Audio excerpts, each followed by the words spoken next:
Hello and welcome to the Try Talking Sport podcast, hosted by me, Joanne Murphy. Whether you are an athlete, adventurer, endurance enthusiast, or simply have an interest in sport, you have come to the right place for inspiration, encouragement, motivation, and as always, plenty of entertainment. It's been a hectic few weeks since the last episode of the podcast was released in early May. From racing myself at Ironman 70.3 Majorca to taking part in Mondello24 Cycle last weekend, as well as announcing the event, and a variety of other events, including a Gymnastics Ireland National Series event in the National Indoor Arena, to Loughcutra Castle Triathlon in Gort, the Sport Ireland Development Conference in Dublin, and Ironman 70.3 Rapperswil Jona in Switzerland. I did not know whether I was coming or going for most of May, living out of a few suitcases for the month. Now, this all sounds very jet set and fun, but by the time I got home from Switzerland earlier this month, I was definitely ready for a break. So the foot came off the gas and I spent the past few weeks tipping away with some work and enjoyed some non-structured swim, bike and run training. I was also on the mic for the Galway Tri Club Tribesman Triathlon,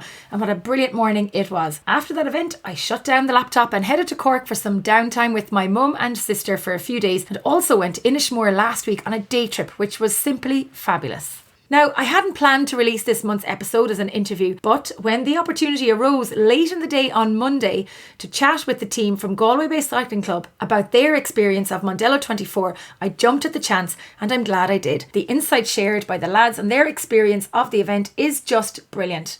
This was my fourth time at Mondello as part of the event crew and as the MC, and my third time taking part as a rider. And as always, it was lots of fun. Yes, there were times when it was tough, but ultimately it was lots of fun. I was delighted to join Sport Ireland as a rider for the 24 hours. They had two 8-person teams taking part, and the fun and banter between the two teams was just brilliant. The friendly rivalry between the two teams adding to the fun of the weekend.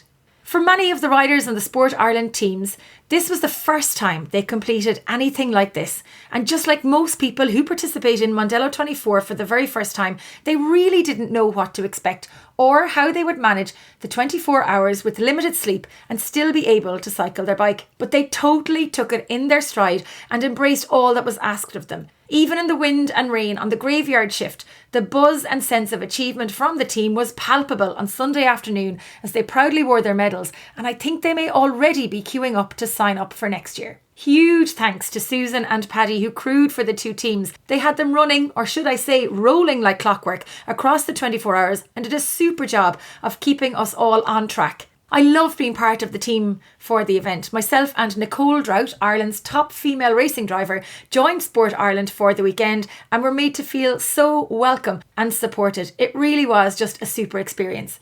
The camaraderie and encouragement from everyone was very special. And whilst the focus of the Sport Ireland teams was completion rather than competition, I was delighted with my own performance on the track. We all know how competitive I am. I managed to complete 31 laps of the 3.5k track, covering just over 100 kilometres with an average speed of 31.5 kilometres. Considering my lack of specific training for the event and being a late addition to the team, I'm thrilled with my own racing performance. The training for Ironman 70.3 Majorca definitely paid off. The cycling felt easier than previous years. There were plenty of drafts taken when I could get them, and toes given on the track when I could return the favour of a draft. And although my Garmin is telling me I still need another 20 hours recovery, I'm feeling good and might even get back on my bike today. There is so much scope for people to embrace the opportunity that Mondello24 provides, to enjoy a cycling challenge that will push you outside your comfort zone in a fun and exhilarating way. And whilst the team from Galway Bay Cycling Club were most definitely at the pointy end of the business on the track, this event is suitable for all levels of cyclists, regardless of your ability or aspiration.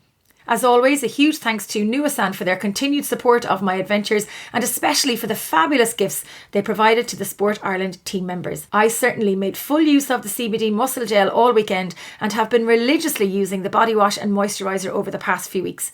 If you have yet to try the products, be sure to use the code TTS15 to get 15% discount online on www.nuasan.com. Now, before we dive into this episode, I am very aware that I have yet to share my Ironman 70.3 Majorca race report. I had planned to share my race report in this episode, but as the focus has shifted to Mondello24, I will share the race report for Majorca on the Try Talking Sport website over the coming days. So keep an eye on the socials for the link. And so now for the chat with the 2024 Mondello24 Cycle 4-person team champions and new course record holders from Galway Bay Cycling Club. The 4-person team, comprising of Cathal Dillane, Ronan Burke, Liam Kilkenny and Kirill Korliakov, embarked on their 24-hour cycle of the international racing track in Kildare on Saturday at 12 midday. A team with a diverse mix of cycling experience across a variety of disciplines.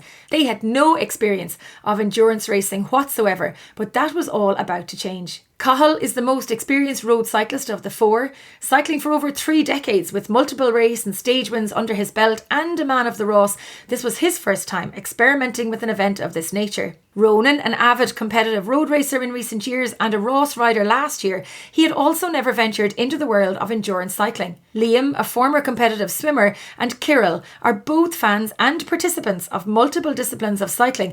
However, they were also completely new to this format of team and endurance racing, which was both exciting and daunting in equal measures. Embracing the unknown of the 24-hour challenge, the team cycled themselves into the history books of the Mondello24 Cycle event with a performance to be extremely proud of. Managed by 2-time solo champion at Mondello24 Cassidy, the team were in safe hands as she expertly steered them successfully to the finish line on Sunday midday and to a new course record, completing a whopping 260 laps of the 3.5 kilometre track to finish with 902.2 kilometres on the clock, which was a massive achievement. Whilst their endurance racing experience going into the event might have been lacking, their passion, determination and willingness to give full commitment across the 24 hours to support, respect and learn from each other was in abundance, as was the desire to succeed, to give as much as they each individually could to the team, supporting each other on and off the track, epitomising the all-for-one and one-for-all spirit throughout the event. If you thought the challenge of Mondello24 was a step too far outside your comfort zone to consider for yourself, then this chat will most definitely change your mind and give you plenty of food for thought of what might just be possible when you gather a team of like-minded people with the same goal, willing to go the distance collectively and individually. In this fun and entertaining chat, we hear lots of insight from Cathal and Ronan in particular of just what it was like on and off the track at Mondello. Unfortunately, due to the impromptu recording of the episode, Kirill was unavailable to join us and Liam joined us for just a short while. Now, go grab a cuppa and enjoy the show.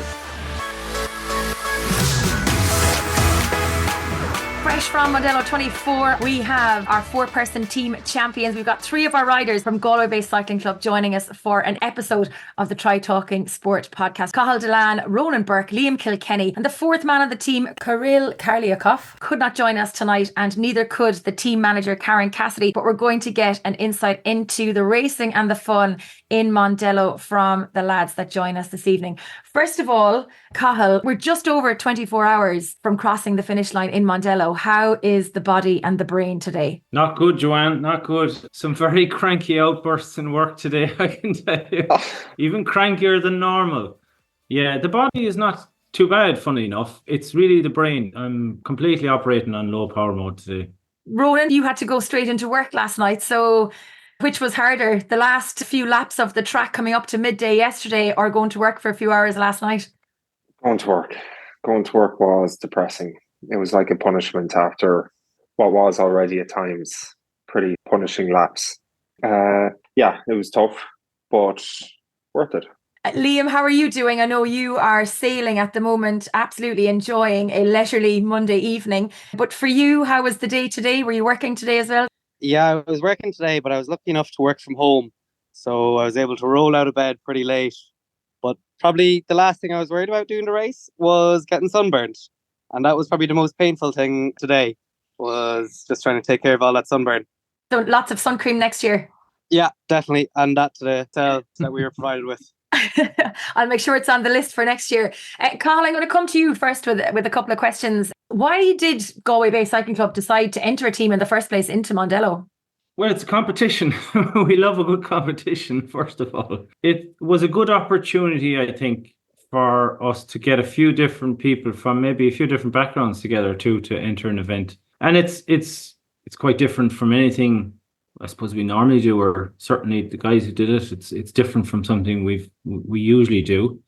And, you know, the reports from previous years, I know it's not running that long, but the reports from previous years seem to be good. It seems to be like something that would be fun to do. And it just looked like a fun bit of crack to try. So Mick Ruan put out the message actually to us and said, does anybody fancy having a go? And the four of us put our hand up straight away. I suppose from there, one thing led to another. Now, you've lots of experience of racing. I mean, you've been cycling bikes for, 37 years or so, you mentioned the last day.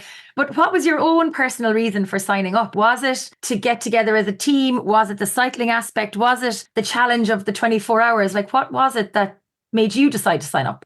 Thanks for bringing that up, Joanne. I was hoping to get away with the fact that I was competing with three young lads.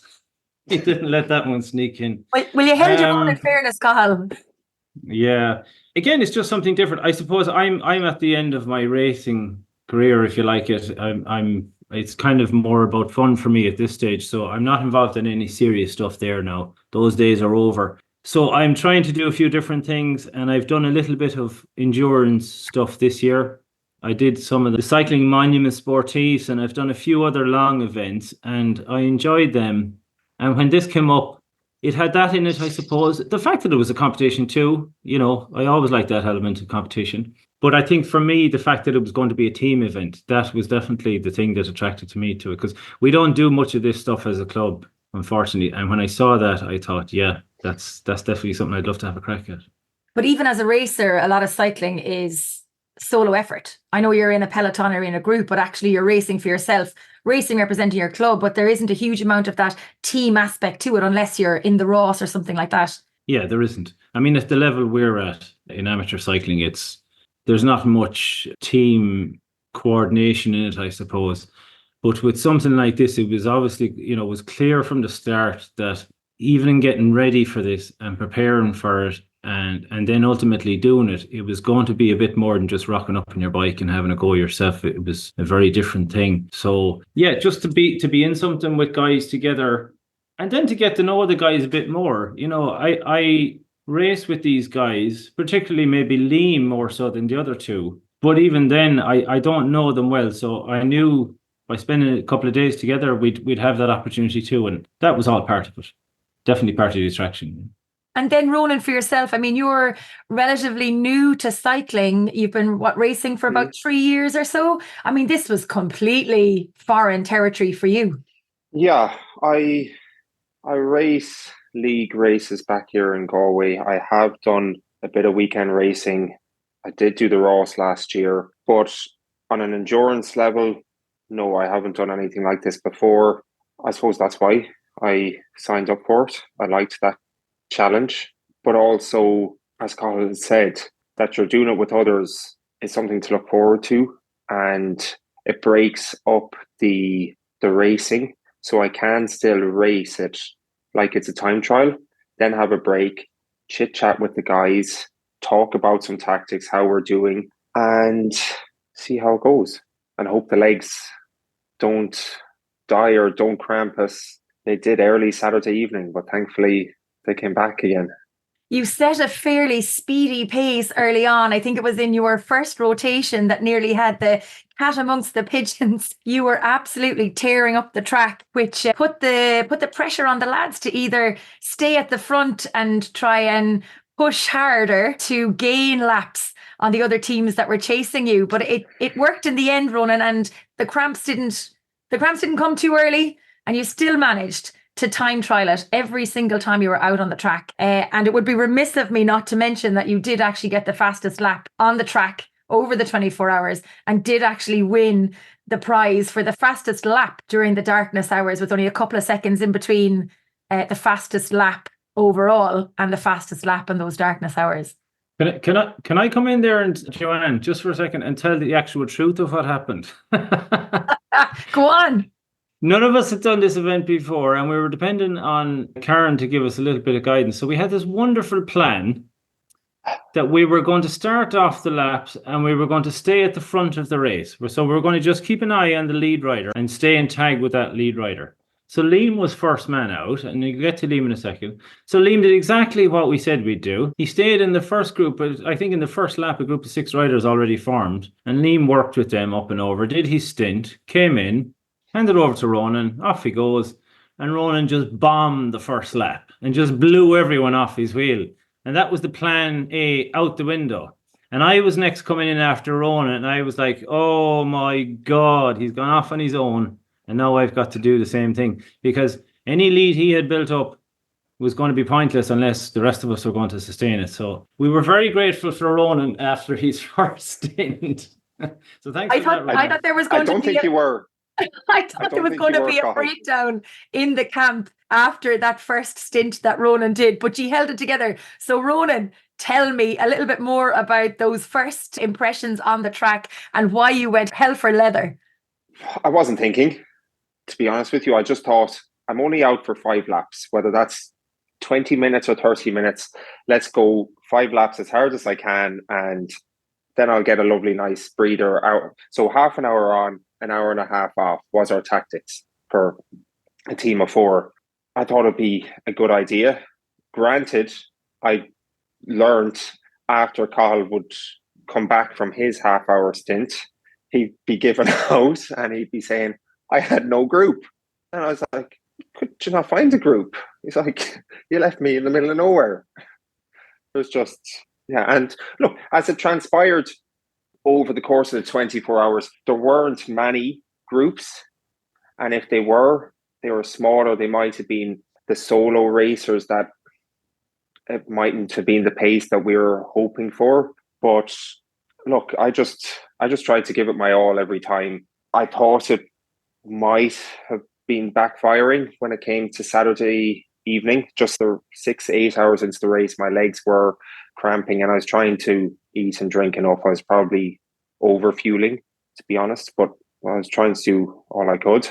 Just go hell for leather and see what we can do. And, we had a great start, but it was only later in the race, during the night and even into the morning, that our lead grew and our fitness and our teamwork and our tactics all came together really, really well. And I think that's the key there as well, Ronan. Fitness, teamwork and tactics. And teamwork and tactics probably nearly more important than your level of fitness, really, because you did have to work together and everyone had to give everything of themselves, not just for themselves individually, but for everybody on the team. Absolutely. Look, when we finished the 24-hour race, we were talking to the team that came second was Wild Mayo. We were talking to them and they had spoken about doing an hour or an hour and a half intervals at the beginning. And it was only Sunday morning that they did half-hour. I don't want people to beat our records in the future. However, I definitely think 30-minute intervals was the right choice. It meant that we could race it relatively hard, not all out, but race it relatively hard. And then you can have a breather for an hour and a half and then you go again. And then with the help of communication between us all and Karen, our manager, we opted for a 1-hour stint in the middle of the night. The idea being that all the other teams were doing that. So those riders out for an hour or an hour and a half, they're not going to be racing. So if we follow that, whilst already being in the lead, we should maintain our lead at worst. And I think it was great that we were fluid with our decision making.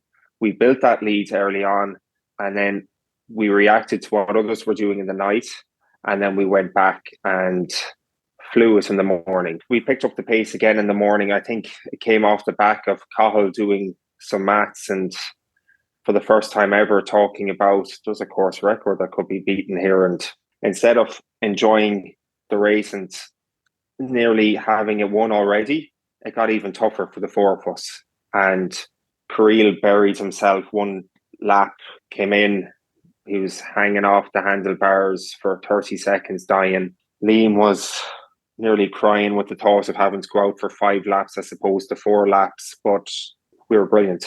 All of us. We were brilliant. Class.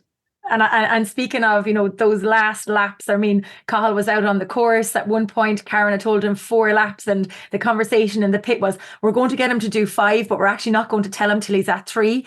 And I'm not sure if Cathal is aware of that, but he passed and Karen wasn't at the pit because she had run back in to get the flag. So when Cathal was passing, he was like, where's Karen? Where's Karen? I was like, just keep cycling, just keep cycling. And then when Karen came back, she was roaring at him, you have to do another one, you have to do another one. Cathal was having none of it.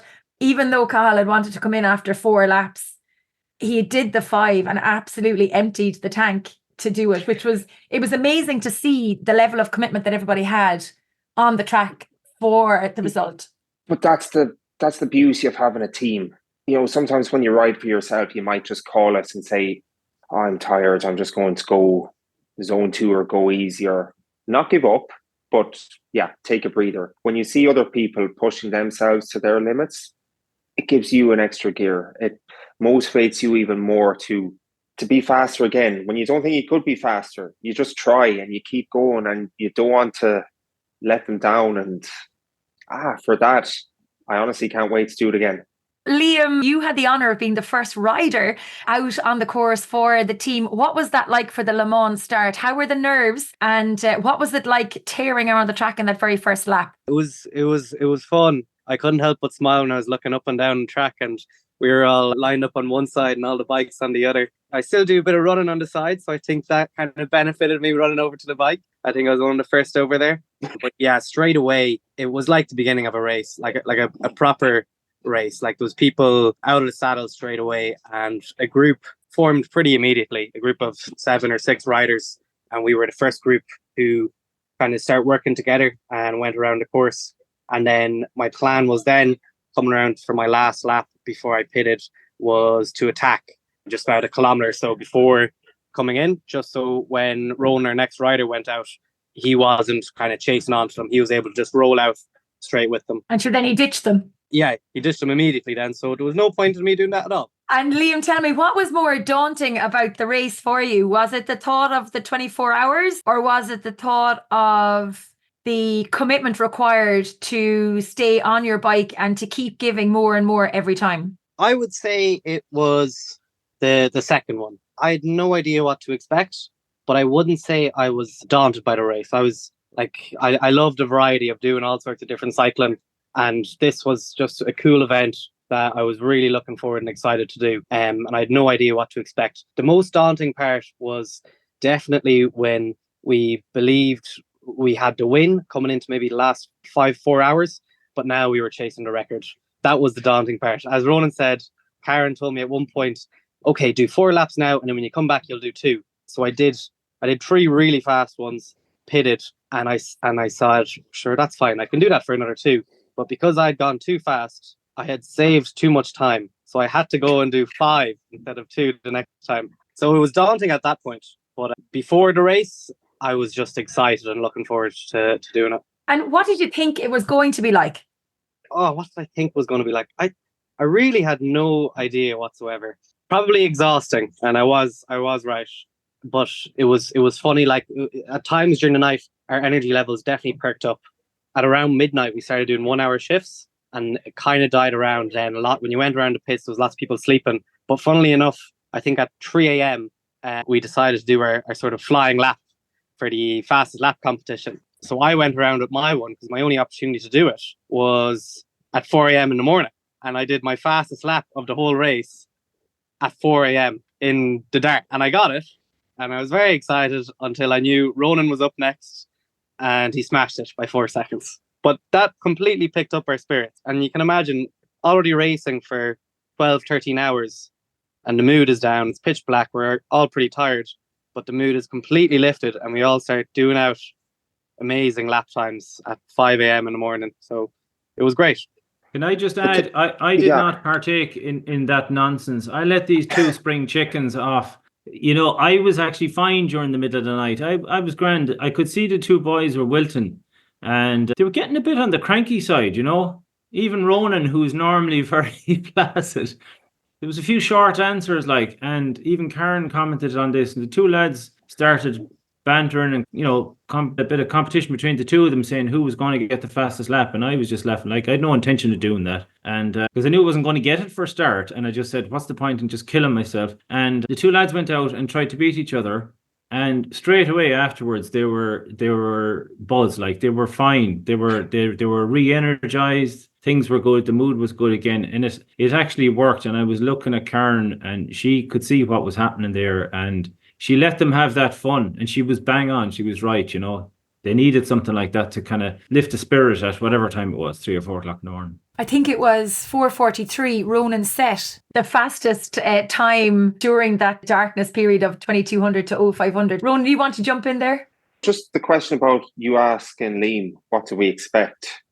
We had a Zoom call ourselves before this to plan about what we'd be bringing, and we spoke a little bit about how are we going to ride it, race it, and so on. I think, well, I certainly expected, and I think Cathal expected as well, was loads of groups. So in my head, before the race started, I wanted to get into a group, see a group 50 meters, 100 meters up the road, and try jump across to that group, sit in with them for 2-3 minutes, get my legs again, jump across to another group. That was my tactics and something that I think I'd be able to do. When you get there, though, it's not like that at all. Yes, by all accounts, there are groups, but you don't think there's 97 riders or however many riders are out on the course. It's a lot more spaced out. It's a lot more riding on your own or just with one or two other people.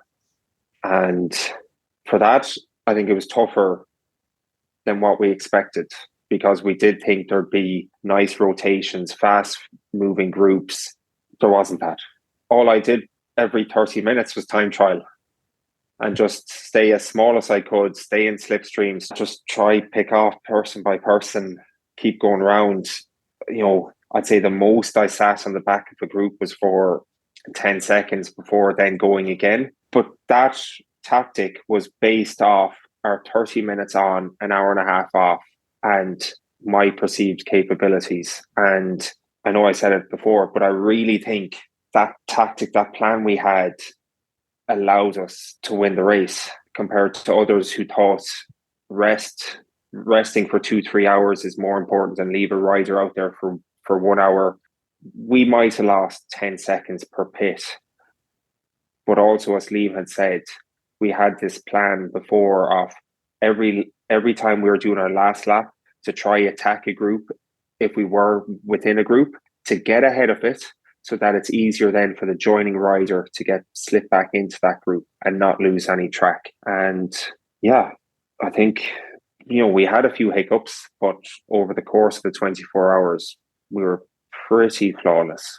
One of the problems with that tactic of riding hard for a half an hour, which is something like we none of us had done this, and we were relying on Karen to give us that sort of guidance. Like the four of us had done races where we're all out, and they're 2-3 hour races, okay, and it's high intensity. And then we've done some long stuff which is low intensity. But to say go out there for 24 hours, do a half hour full on, and then sit down for an hour and a half and keep repeating that 10 or 12 times, we had no idea how the body was going to react to that. And was an hour and a half going to be enough to recover from a half hour intense effort? You know, once or twice, okay, but if you're going to do that 10, 12 times, how are you going to act? We had no experience of that. So beforehand, we constantly asking each other, how hard should we go in this half an hour? And I don't know, going out in the first time, my first lap, it was nearly when I saw the guys coming in off the bike, I gauged from them the level of intensity they had just hit, and that's how hard I went. And whether I even wanted to or not, I don't think I actually did want to.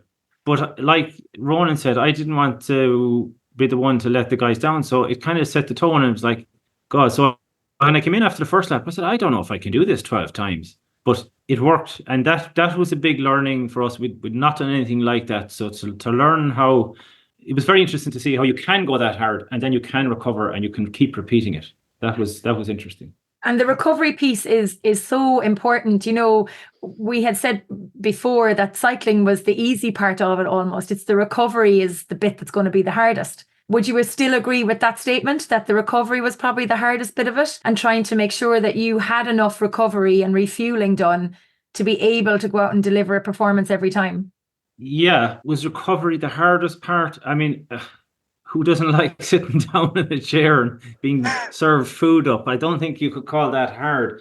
We certainly had to be disciplined, and Karen got us on that straight away. We had a routine down pretty much straight away, and that was all down to Karen's discipline. She set that tone very well. I think for me personally, the hardest part was the hour and a half just flew by. I initially thought before the event I was going to be bored. I'd get some sleep. I'd go off and make some phone calls. None of that happened. The hour and a half was gone before you knew it. And as soon as I saw Ronan getting up on the turbo to warm up for his next stint, I went, oh no, I'm up now in a half an hour. And I had to start thinking about, everything to get prepared. So it flew by. But that for me was the hardest part, was I'm up again in a half an hour and had to get the body going again. Funnily enough, I think after the first 2 rotations, me and Ronan were saying it to each other. We were saying, God, we should probably sit down and rest, because we've just been walking around and talking and doing this and doing that. So I'd say we both kind of copped on to that after the first 2 rotations, that we had to sit down and properly recover, because there was another 20 hours ahead of us. But I'd say it was good to be well set up. And we even had 1 or 2 teams coming over to us saying, oh, I heard Galway Bay are the most organised and set up, but we were very well set up. We had chairs for everyone, and Cathal had those Normatec recovery boots, so we were all swapping into them, and everyone was doing warm downs and warm ups on the bike. So we really took the recovery quite seriously, and I think that definitely helped in not getting any cramps and still being able to put in some of our best lap times towards the end of the race. I know what the hardest part for Cathal and I was. It was looking after your club gear. You're on the bike, as he said, 10 or 12 times. Are you staying in your bib shorts for 24 hours, or are you not? Your socks. Liam spoke about, and we all have red faces today from windburn and sunburn. It was sunny and windy Saturday, less wind on Sunday, but more sun. There was rain Saturday night, during the middle of the night. Maybe mist/rain for an hour. But the hardest part was, do you get in and out of your gear? Do you go for a shower? Sometimes you had to plan about, for this break, I'm going to do the compression boots. For the next break, I'll have a shower, refresh, put on new gear, new socks, your helmet. I wouldn't like to give my helmet to any person. It was vile by the end of the 24 hours. That for me was hard, and sometimes depressing. Was you're already cold, you're tired, you're cramping, you just want sleep, and I'm putting on dirty gear again to go again. But look, again, the beauty of being in a team, we're all doing it. Step up and do it. It kind of becomes the norm and a little bubble. You really are in a bubble when you're there. I mean, you're not thinking about anything else other than cycling and recovering, getting ready for your next stint. And then you start having the bit of banter, and the crack and the focus, is always there to the riders on the track. But you are in a bubble. You are. It's hard to kind of get words onto that, to be honest with you, Joanne. You're there in this tiny little space. We had about maybe 3 meters by 3 meters, 4 meters by 4 meters max. And there was 5 or 6 of us in there, and all our gear, which was ridiculous. The amount of stuff you had to bring to this event was absolutely crazy. We had a carload and a trailer load of stuff from Galway. But in that tiny little space, you're looking at your teammates, you're talking to them, you're just feeling that atmosphere between you. And it's very, very special. And it's, the outside world, you've forgotten about it. And you've done all the you've cleared the decks in the lead up to it, so you can just be totally clear of everything for that 24 hours. And that's the way the mind was. I certainly wasn't thinking of other stuff outside. And it's kind of only now when I look back in it, you realize how absorbed and intense a time it actually was. But luckily, we all got on great. There wasn't a bad word between, the 5 of us. We wouldn't say a bad word to Karen anyway. We'd be too afraid of her, what she did to us. She's definitely ruled the roost. But no, the 4 riders, we all got on so well, and there wasn't a touchy moment between the 4 of us. It's great. I think what's very special is how much respect you guys had for Karen and for what she was trying to achieve with you. And I think each of you have mentioned Karen multiple occasions in the last 30 minutes while we've been chatting. The importance of having somebody like Karen to support, to guide, to provide the insights, the tactics, that's a huge part of your achievement as well. Without Karen, do you think you would have done as well? I certainly don't think so, looking outside in. No, we wouldn't. Karen organised us. She gave us a checkered flag when we were going for our last lap. So one lap to go. So we knew it was going to be time to change riders. She had a stopwatch on her. And through the live timing, she would more or less be able to gauge when the next rider is coming in. So she'll give you a 1 minute warning before the next rider is coming in. So you're getting your bike, you've made sure your computer's on, your bike lights for the night session. But it was more than that too. She looked after you. You know, Cathal was speaking about that hour and a half going super fast. You'd come in off the bike, and the natural thing to do is have a chit chat and say, "How'd you find that?" And you'd be talking to one of your teammates, and Karen would just interrupt straight away. Get up on the turbo, get out of your jersey, put on your hoodie, get warm, sit down. She'd offer to make a cup of tea for you or to make a sandwich. She'd do anything for you. And without that, we wouldn't have broken the course record. For sure, you needed someone. And I mean, we all tried to sleep.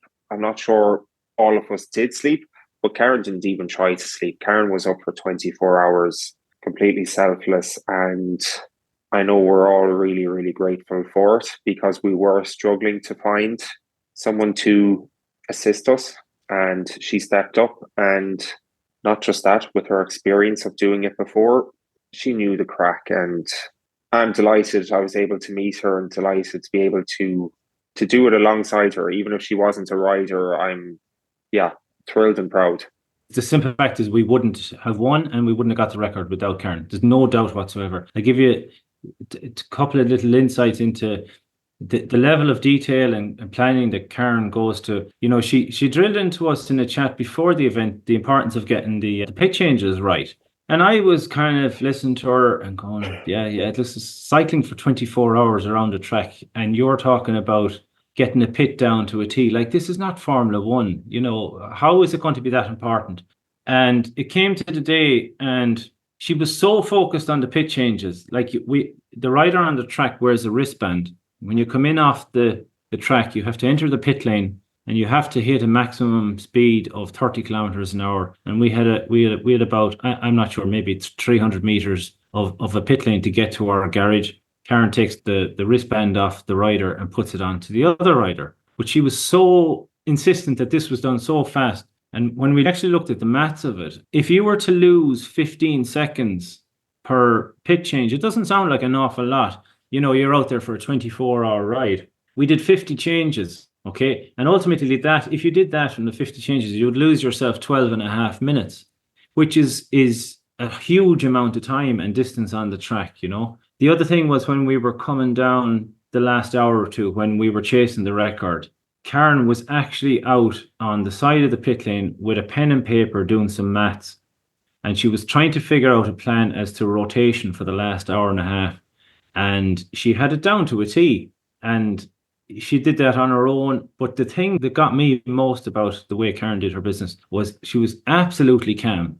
I never once saw her flustered all night. You know, she was an absolute lady. She treated us with such respect and fun, and never raised her voice. I never saw her get flustered in the whole night, but she was immense. I mean, I was very impressed. Obviously, her experience came to bear, but as a person, she's so good at this kind of thing. It was absolutely brilliant to have her. And I didn't even see it as being, you know, us as a team being supported by Karen. Karen is a member of a 5-man team, as far as I'm concerned, a 5-person team. And definitely no way we could have done without her. She's class. It's amazing to watch her in action and to see on the fly the fluidity of everything. You know, at one point she's saying, I'll get a coffee for Cathal. Has Ronan got his gear dried yet? Kirill is finishing his lap, and Liam is getting ready to go back out again. You know, to keep it all going together. And she was on her own, which is even more impressive. You know, it's actually really inspiring to watch her. And to watch the dynamics, and to watch the dynamics between the four of you with her as well. It was really, really good.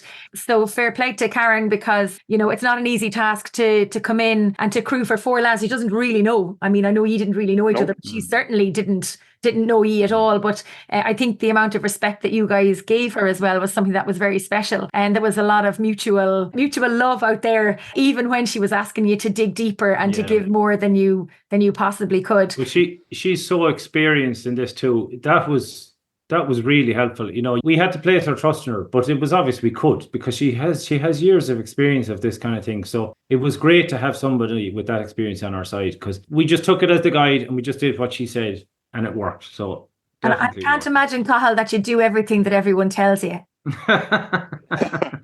There was a couple of moments now, I have to say. Yeah, I suppose I get involved in a lot of events myself and I organise a lot of things. And there was once or twice on a tactical side, I wanted to pull Karen aside and talk about one or two things. And I chose not to. I thought, no, look, I'm riding this as a rider, just leave her to it. And it was much better that I did. I'm thank God I didn't say anything at those I'm moments, intrigued what these are. Well, it wouldn't have been an improvement on what we already did. She didn't need my help, and I'm sure she didn't want it. No, but yeah, it was better that I stayed out of it, and I'm glad I did. Yeah. I think Liam has actually stepped out of the call. Maybe he's lost coverage on his phone or something. He's sailing in Dunleary this evening while trying to do the call. So we might try and get him back in again. We've talked about the racing elements of it, some of the bits in the pits and the changeovers and things like that. But were there any moments during the race where you felt like giving up? No, well, look, no, I had no moments. I loved every minute of it. Because I'd done some long stuff recently, I had no fear that way in terms of, like, when you do long stuff, when you go and do something for 10, 12, 14 hours on your own, it's a whole other kettle of fish. Because you have all the mind games and trying to talk yourself through difficult patches. It's not like that when you have a team around you. It's so much easier to keep going. So I had no fears in that regard, and I didn't have any low moments, quite honestly, in it. I was happy that way. I suppose I was happy to maybe, I don't know, I tried to help the guys. I know at one particular moment at around, I don't know, maybe there was 3 or 4 hours left. Liam was obviously in a bit of bother. He was starting to fatigue, and I think it's probably as much mental fatigue as anything else. And I was glad that I tried to help him as much as I could. Now, whether I was actually helping him or not, I don't know. He didn't turn around and tell me to shut up, but you know, it was lovely to be able to do that kind of thing and watch the other guys, how they managed themselves through the difficult times. But I don't know, I'm maybe not answering your question very well, but luckily, you know, maybe the extra bit of experience or a little bit of extra endurance helped me, and I probably paced myself pretty well throughout the 24 hours. And no, I was happy with that side of things, Joanne, to be honest with you. But maybe, Ronan, you might have something different. I don't know. I think the answer to that is no. I don't think anyone, that's the beauty of this race, this cycle. It's a 3.5K circuit. I think it might be only for solo or two-person riders where you may have that want to give up. But when you're doing a relatively small lap and you have teammates there and you're always kind of close to home, i.e. the pit, and you can interchange, I think that's what's really attractive about the race, and maybe what's also gave me the mindset to push it from literally minute one, because I can always just put my hands up and say, look, can I skip a rotation, please? I've gone out too hard. I've done too much. And yeah, there's so many riders out there on the course. Okay, some of them are solo riders to 8-person teams, but there is a feeling of togetherness. And I never felt like giving up. And I don't think if anyone were to ever consider doing this race, you'd need that fear, because it's a neat setup with the, you know, closed circuit. There's food and water nearby because you have your own area. I think it was great. Speaking of it being great, what were your personal highlights of the 24 hours? We'll start with you, Ronan. The finish line, seeing the lads, and honestly, just big smiley heads, hugs, handshakes. It was just that feeling of completion. We did it, and we all did it together. Yeah, and look, it's not a high at all, the drive home, but seeing the fatigue also in the car on the way home further shows to me how much we all put in and the effort. And it's a nice feeling, and it's a special feeling. And yeah, I'm tired today, but I won't forget about this day those 24 hours, the weekend, for a long, long time. And I said it before and I'll say it again. I can't wait to return again. Yeah, well said, Ronan. For me, definitely the camaraderie of the team and the group was easily the highlight. It's not something, as I said before, that we experience in cycling too much, and get to know the lads. And, it was an honor and a privilege really to be the older guy in the team and to be out with the younger guys, some of them relatively recent to cycling, and to see them doing that. It was because I've done a lot of different things, and it was nice to see that and nice to be in part of that. And as Ronan said, doing this event for everybody that did it, like, it doesn't really matter what level or standard you're at.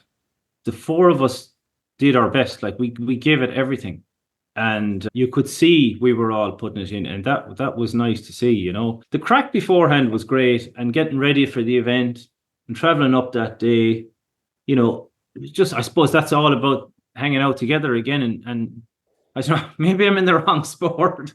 Maybe the pit lane is great too. Yeah. Let's say, for that hour and a half that you're off, you're having fun. At one point we're arguing about tea bags. Which one was the favorite, Ronan? You didn't like? Paris is the winner. The lines went from too weak to too strong in 1 minute. It was desperate. That was at the grumpy period around. It must have been just before the fastest lap contest. It was the little things that made the difference, really, wasn't it? In the pit, like the tea bags.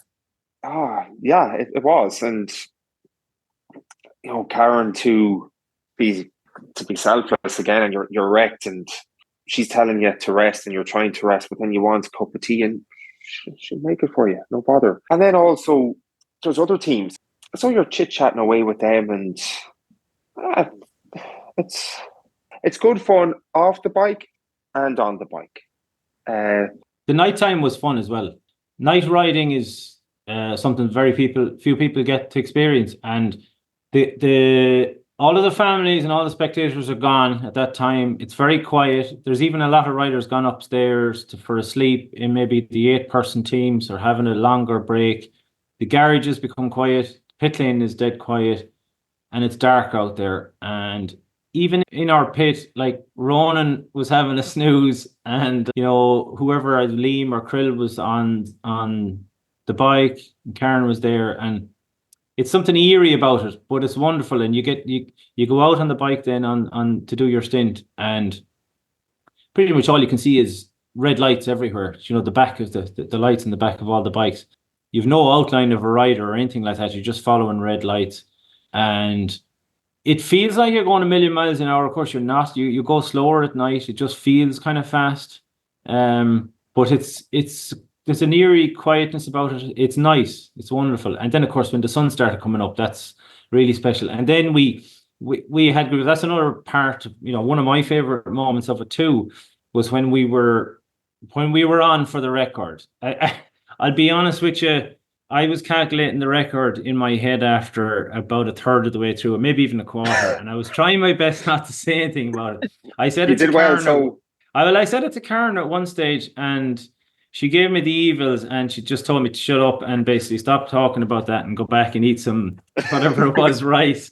So I kind of said, okay. But then when the sun came up, I started getting excited about the record, and I wanted to go for it. And not to be disrespectful to other competitors, but once it became apparent that, bar any incidents or accidents, that we were going to win it, I was adamant that we wanted to set a record, because at that stage I was thinking, I'm not coming back here. This is a one-off only. And if the record is in sight, I want to get it. And I don't know how you felt, Ronan. I remember at one stage kind of getting a bit excited about that and vocalizing this to the lads that we want this and we can do it. I don't know if I was annoying you at that stage with that or not. I just wanted us as a group to kind of commit to it almost, and then it was going to be a case of just doing it. I like the idea, but your legs are tired. You're almost there to like winning the race. And in my head, I was thinking, beautiful sunny morning, this is a time to now really just enjoy it and stop racing and stop trying to be as fast as you can be. But there comes Cathal, and Cathal's calculations we're within a lap, and Then Karen starts getting involved, and there's more mats, and then we're within 1 or 2 laps, and I don't know. We clearly did push it and improve, because that's the time when I was talking about Kirill burying himself. That instead of doing 5 laps, Kirill does 3 laps, and he comes off the bike barely hanging on. He was nearly crying, hanging over the handlebars. It was. But it was really tight. Like, it got very tight near the end. For one stage, I thought about myself and Karen had got our maths wrong. But I think in about 90 minutes, as I said, Karen put the plan in place, and I just stepped away then, and I just let her do it. And it was the right plan, and she executed it to a T. And then I think we had the last half an hour to do, and they have this rule where you're not allowed change and do any rotations within the last half an hour. And I think we all knew it was going to be Ronan doing the last half an hour, and he did a little bit more than that. And I think once we were about 15-20 minutes away from the finish, we knew then we were going to get the record. And Ronan still didn't slow down. No. His last lap. I think he said, did he say his fastest lap? No, his last lap was, I think, 1 second slower than his first lap, 24 hours previous. I mean, it's insane. Yeah, I mean, you talk about recovery. There's no lack of it there in Ronan. I mean, to finish that strongly as he did, it was clear he's no shortage of recovery. It just shows what you do for the team, eh? Yeah, it was great. Anytime I saw Ronan in particular, I saw you quite a few times, you just looked so comfortable on the bike, even though you were pushing serious watts. Like, you just looked like you were gliding along the track.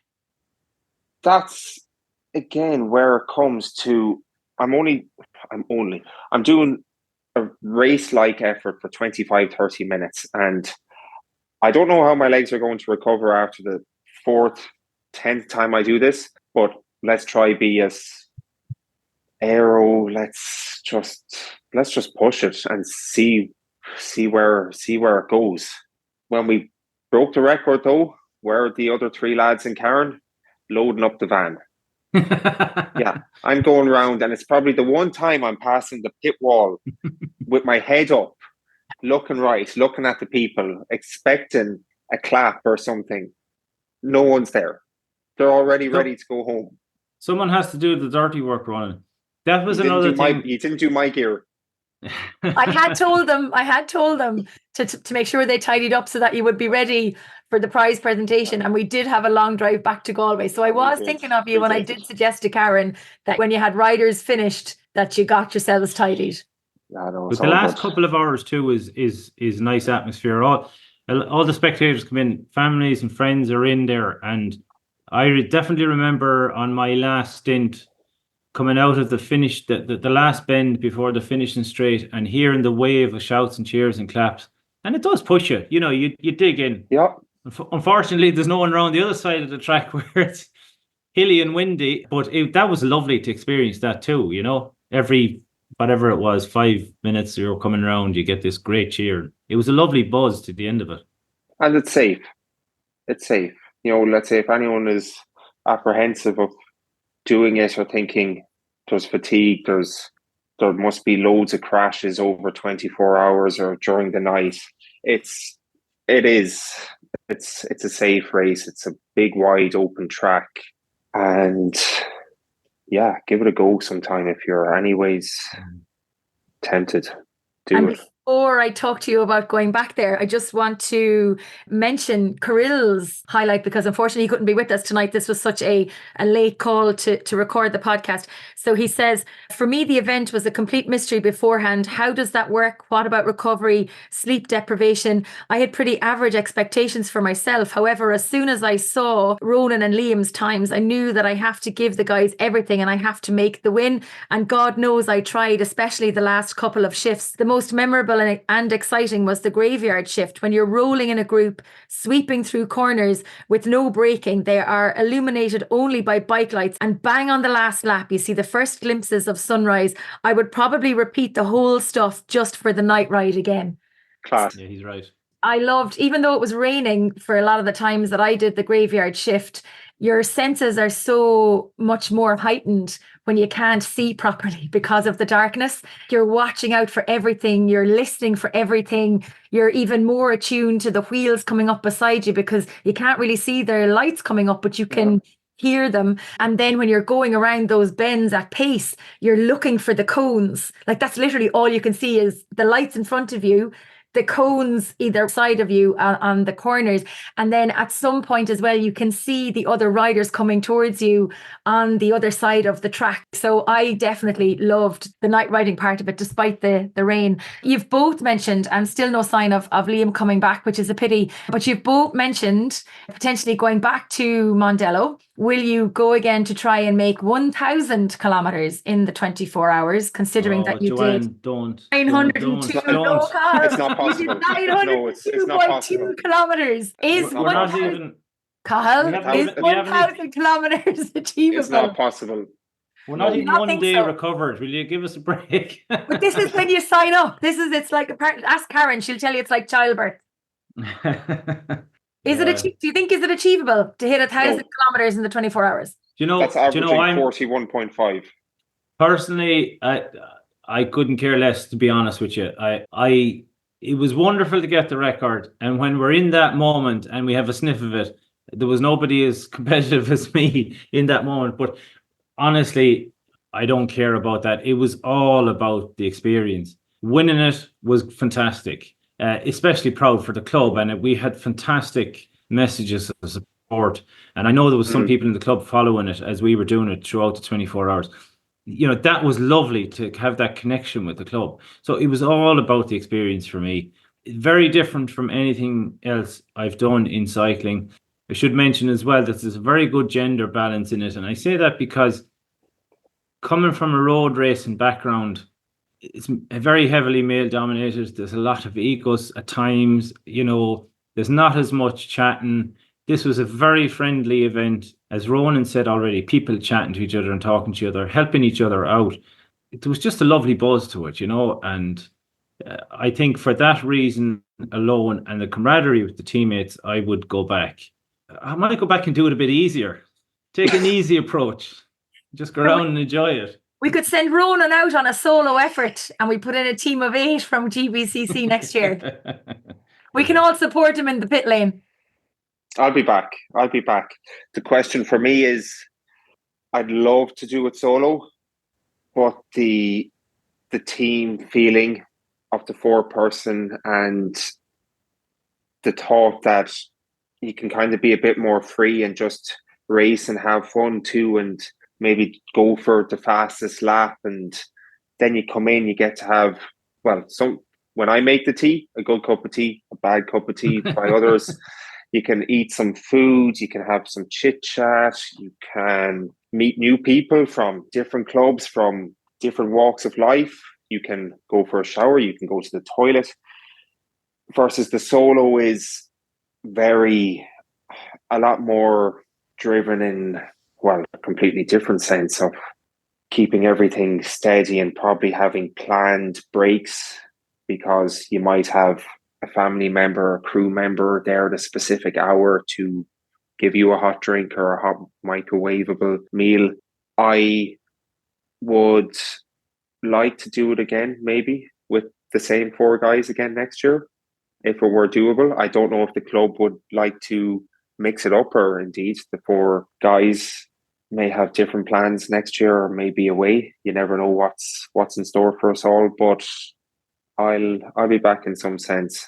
Probably 4-person if I can, and then maybe when I have more endurance like Cathal, I'll go for something solo. You know, it was good to see there's no limit to the amount of people we can get from the club or from wherever. You know, we're Galway based, obviously. The more people from Galway get it, this is better. Like there was teams there. I'm not sure where they were from. They had 2 8-person teams. So there was, with crew, there was people up to 30 people in the garage in a pit. We were one of the smaller teams. There's no reason we couldn't put in 2 teams. It's you know, there's no limit to it really. I'd urge everyone to look at it and have. And I know, and I know you guys were racing, but there's so much scope for people who have limited cycling aspirations or ability. And, you know, I was invited to be on the Sport Ireland team, and there was such a mix of people on it. Like, we were never going to be competitive. That was not what the team was about. But to see people who were on their bikes and exhilarated, having done their individual time and their individual effort, it didn't matter whether it was fast or slow or whatever it was, but their contribution to the team was so important. And to see the smiles on the faces of the team yesterday when they had finished it, when they really didn't know what to expect, even though we had tried to explain to them what was going on in advance, like yourselves, had so many questions. And it's so daunting going into the unknown, because it's not just about the cycling, it's the 24 hours, it's the will I be able to sleep, you know, what's it going to be like? I really don't know what I'm getting myself in for. But it was brilliant to see. And even, you know, you mentioned the women, the great mix of women, you know, on the back of the Cycling Connacht team that we had in last year. So I was back, Leisha was back, but she brought a team of 8 from Athlone Club. And then Nuala Shaughnessy and Oni McGuinness joined forces to create the Galway Sheilas. So you had 4 different teams in Mondello this year on the back of one team from last year. Cycling Ulster Women's Commission had 2 teams in there. The Velo Flamingos were there, you know, so there was... Yeah. You know, from a women's perspective as well, in particular, it was brilliant. And you had family teams there. You had people raising money for charity, whether they were a solo or an 8-person team. So it really does lend itself to so many opportunities to dip your toe into very safe cycling with that team camaraderie, the support, the encouragement, and that huge fun element. Because ultimately, we all signed up to have some fun over the 24 hours and to enjoy the sport that we love for the 24 hours. I'm very quickly going to pop across to the questions that came in from some of the club members in Galway when they heard there was a podcast being recorded. So, rapid fire round. Fran asks, I'd like to know what their expectations were before the event. I think that was part of the problem. We didn't know what to expect because none of us knew it. I mean, that was our biggest fear. And personally, it was the 24-hour all-night thing. I'd never cycled 24 hours. I'd never cycled through a period that long.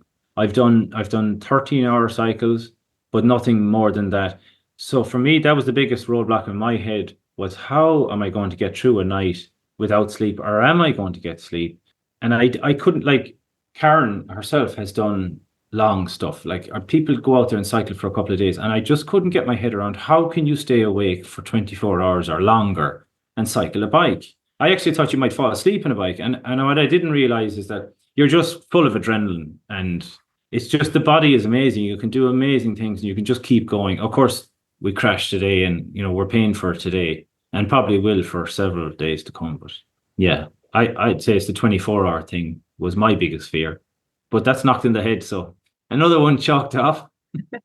Ronan? During our Zoom calls last week, you know, we were talking about this and what were we expecting from the race, and we were expecting groups. Didn't happen. We were hoping to be competitive for the race. We were more than that. I wasn't expecting me to be racing at such intensity, and I think neither was Cathal nor Kirill with his piece speaking about seeing us race so hard, forced him and pushed him to race so hard, and it's great to hear it, and he should be proud. It was tough to gauge what it would be like, and because of that, we had no expectations, really. It worked out in the end. Could have failed terribly because of how we started that race and the 30 minutes on, an hour and a half off. But look, we're here today and we're talking about everything going really, really well. That is with the help of yourself and Karen and your insight into this type of race. But yeah, it was all new to us. So there's 2 more questions that have come in. I'm not sure if we've calculated this already, but Nona McHugh, a legend herself, wants to know how many hours did each of the lads cycle overall? Well, that's easy. It was split. It was split 4 ways. We all did 11 legs each. If you then take one of the legs was an hour plus each, and then Ronan did an extra bit at the end. So pretty much it was split 4 ways. So even my math says that's about 6 hours. So yeah, give or take, like there might have been a 15-20 minute difference, but it was pretty much split between the 4 of us equally.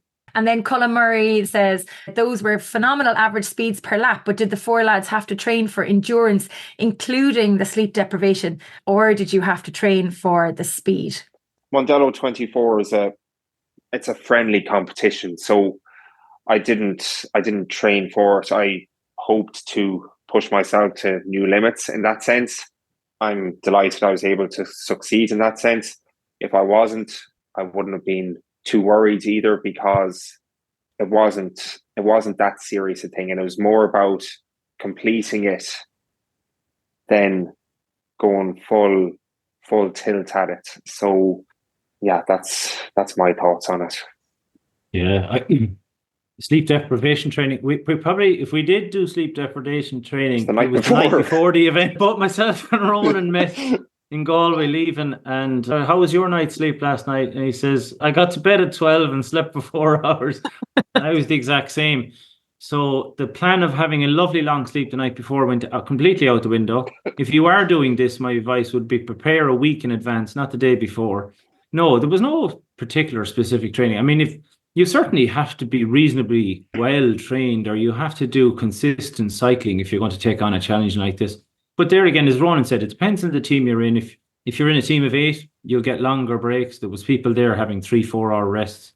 I suppose maybe knowing your own body and knowing what intensity is going to do to you, and knowing your own limits, and I can sustain this for a half an hour, or I can repeat it. You know, those kind of things are certainly helpful. But as Ronan said, there was I don't think we did specific training per se for it in that sense. And if we were really, really needing sleep, I'm sure we would have changed the plan of 1 hour on, 3 hours off. We might have said, actually, one of the Zooms we had before this race, we were talking about maybe during the night having a 2-man team for 4 hours or something, to allow 2 people then to go for a sleep for 4 hours or 6 hours, whatever. I think it was my suggestion at one point at 11 o'clock in the evening to do 1 hour on, 3 hours off. And that only came about because I heard several other teams in the garage and in the pit lane talking about that's what they're doing. And because we were in the lead, I thought, why not now copy and paste what they're doing? That person who's on the bike for an hour is purely just going to probably be trying to just keep it steady going around. So why don't we just follow in their group? And then when we wake up in the morning nicely refreshed, not that really happened, we can go back racing again and doing half hour on, 1.5 hour off. It's amazing that how much you can push yourself. You know, that's one of the things I learned is you can do more than you probably think you can. And in an atmosphere like that, that really comes true when you can do it. So that's a big learning. You think, I'm going to fall apart after 6 hours. I won't be able to help the team anymore. It doesn't happen. You can keep going. Whatever level you're at, you'll keep it going. But you'll also do it because, there's 3 lads in the garage. So you push yourself because of that. Mm. Yeah, if only you weren't so competitive. It's the man a third of the way through the race talking to Karen about getting the course record. And not telling anybody else. No. Yeah, maybe we were all well matched in that regard. I think you certainly were. Yeah. If you told me earlier, I would have gone out harder from the gun. Yeah. Well, it's great to see that you're all still talking to each other just over 24 hours after completing and competing at Mondello24 Cycle. Thank you so much for joining me on the podcast. It's been a pleasure to chat to you. I'm sorry we lost Liam quite early on in the chat, and unfortunately Kirill couldn't be with us. But hopefully anybody who's listening in will have gotten a sense of just what it was like to be on the track for Mondello24. Thank you so much to Ronan, to Cathal, to Liam, and to Kirill as well for contributing. And of course, congratulations again on a job well done. Look forward to seeing you on the track in Mondello next year and out on the roads around Galway over the coming weeks and months. Thanks for tuning in. I hope you enjoyed this episode. You can get in touch with any feedback or guest suggestions by emailing me on trytalkingsport@gmail.com. If you would like to hear more great episodes of the podcast, be sure to check them out on our website or wherever you get your podcasts. You can follow all of our activities and podcasts on Facebook, Twitter, LinkedIn and Instagram. If you have any feedback or guest suggestions, please email me on trytalkingsport@gmail.com. I'd love to hear from you. Until next time, thanks for listening. Stay safe, keep smiling, and remember, as always, to look for fun and adventure in every day.